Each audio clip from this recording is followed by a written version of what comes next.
Pemerintah Provinsi Sumatera Selatan bersama seluruh Forkopimda gelar rapat koordinasi pengendalian kebakaran hutan dan lahan tahun 2023 di kantor BPBD Sumatera Selatan yang juga merupakan salah satu posko penanganan karhutla.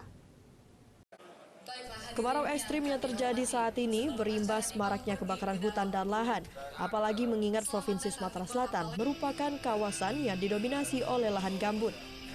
Untuk penanganannya sendiri dibutuhkan peran dari banyak pihak.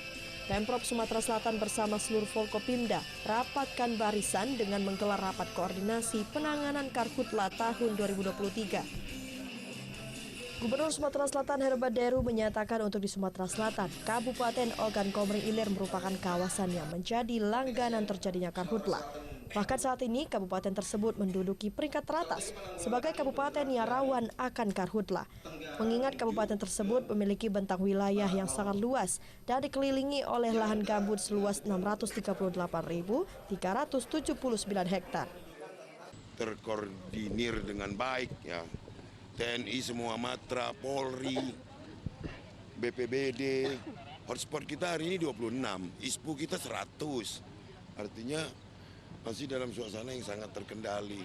Maka untuk itu tetap kita lebih mengupayakan pencegahan.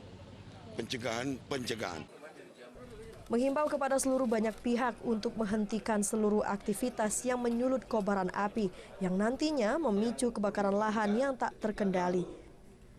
Dari Palembang, Erwin Setiawan, iNews melaporkan.